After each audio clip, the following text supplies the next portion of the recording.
How to win.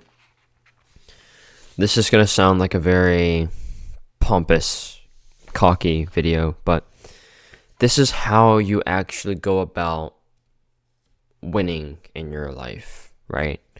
Because if I'm being honest, I have experienced a lot of loss. I'm not a winner. Like, I am not what you'd call a natural born talented just champion, right? That's not the way I was born. That's not the way that I was raised. That's not the way that I've experienced life. And so there are people out there that just get lucky. You know, they have the talent. They were born with something amazing. They were born with some kind of, talent that gives them an advantage, a competitive advantage. But I wasn't born with any of those advantages. Odds are most people aren't, so odds are you didn't have any of those gifts as well. But maybe you have achieved something. Maybe you have, won something and worked towards something and achieved something. But this is how you take that to the next level. This is a video that will help losers become winners and winners become champions, right?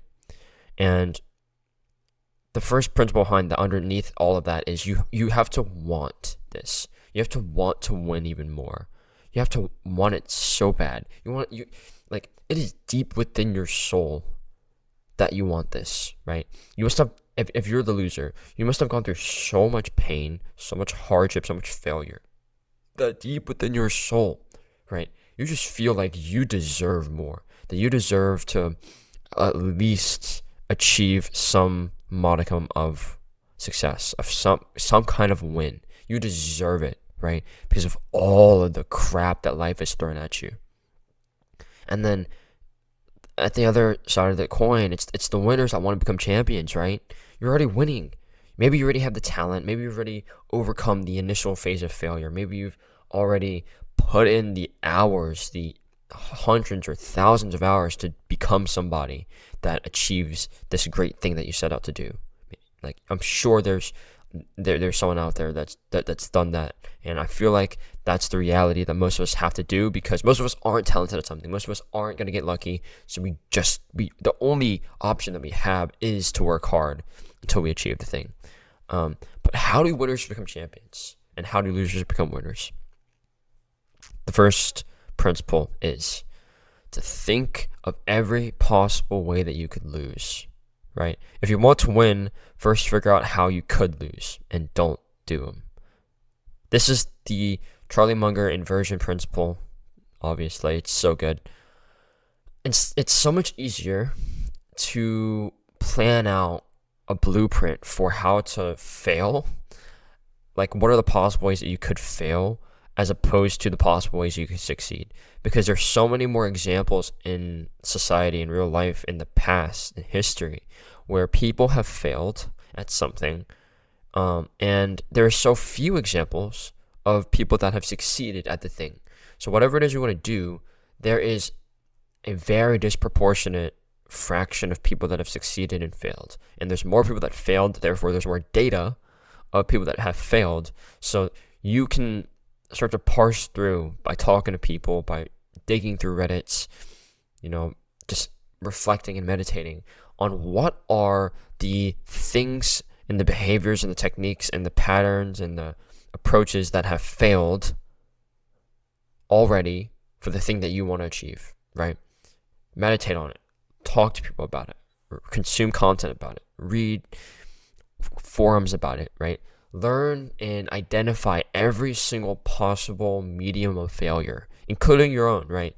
Think about your own past failures and don't do them, right? Think about the decisions you've made that have led to rather negative consequences, and don't do them. Don't make them, right? And you might think this is counterproductive. You might be telling me, "Oh no, that's just a waste of time. That's never gonna, actually get me anywhere. That's just gonna keep me in a perpetual cycle of losing. I'm never actually gonna win." But that's the secret to winning, right? You either get lucky, are talented, have good genetics, or you work your ass off. And when you work your ass off for no reason, when you just keep losing because you're working your ass off towards something that's proven to lose, then You're working so hard and getting so little, right? That famous quote, you're working so hard and getting so little. That's something that I've experienced so vividly in my life. Um, I don't have the work ethic problem. I just have the leverage problem, right? I needed to understand, okay, so this thing didn't work, and that's okay. I don't need to keep working on it. I don't need to keep getting invested into it. I get it. I know. Maybe it's a project that you've been working on for years. Maybe it's a partnership that you've been spending decades trying to cultivate, but then you realize that it's actually not all sunshine and rainbows. You realize that it's actually quite toxic, or you realize that the project's never actually going to work out. That long term, things are not going to work out. That things are just going to fall apart.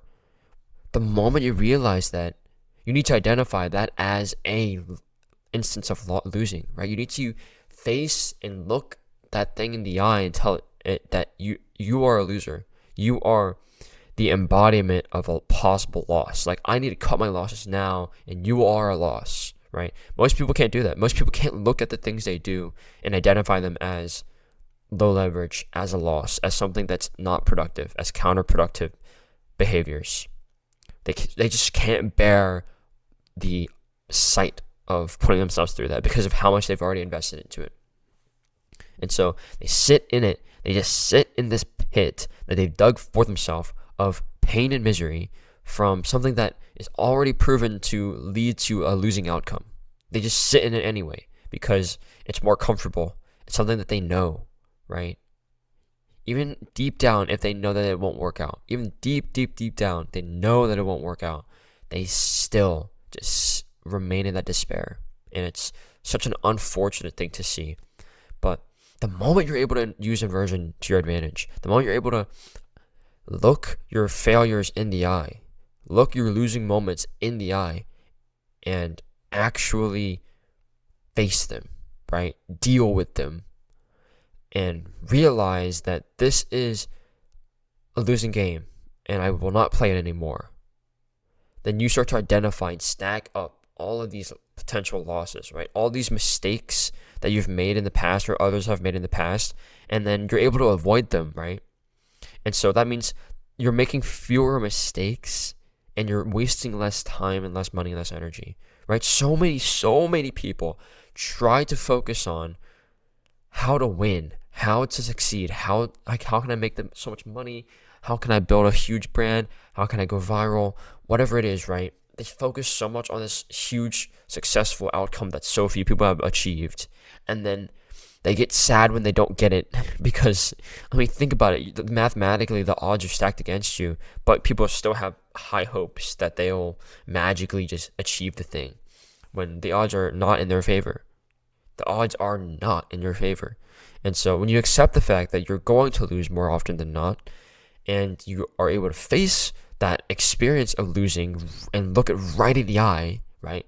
Right in the eye, and actually think about what went wrong. Actually figure out ways that you can just cast it aside and not make that same mistake again. You start to really make progress in the right direction because you've basically mitigated the amount of possible losses that you can sustain because you've eliminated all of as much as you possibly could. So every other behavior has a higher likelihood of being a winning behavior, of being a winning decision, of leading you to the success and the victory that you so desire. It makes you a champion, right? There is no champion without a loser. There is no champion without hardship, without failure, without losses, right? And this is another bonus tip. If you reframe becoming a champion as just an even more transcendent, even more catharsis, even more sweet experience because of the fact that you overcame everything, because of the fact that you did lose, and then you eventually became a champion. Imagine how you would feel, right? That's like the best feeling in the world. You know you've beaten something, you've overcome something, and as a result, you've achieved an immense amount of success. You've achieved victory. You've won. And you can only get there when you reduce the amount of losses that you sustain. And then finally, I'll leave you with this. Keep showing up. I know it's cliche, but so many people needs to be told this. Keep showing up, right?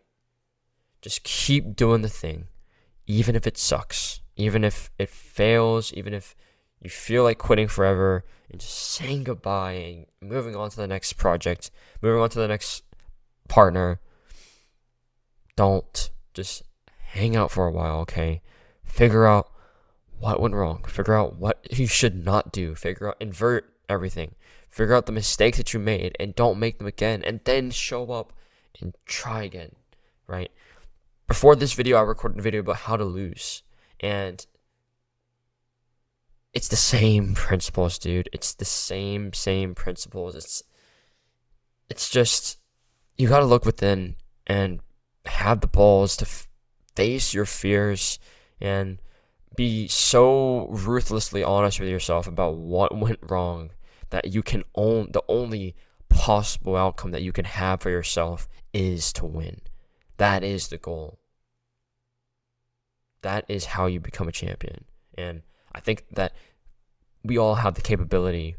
We just need to be told, and we need to be made aware of it, and we need the spark to light the fire.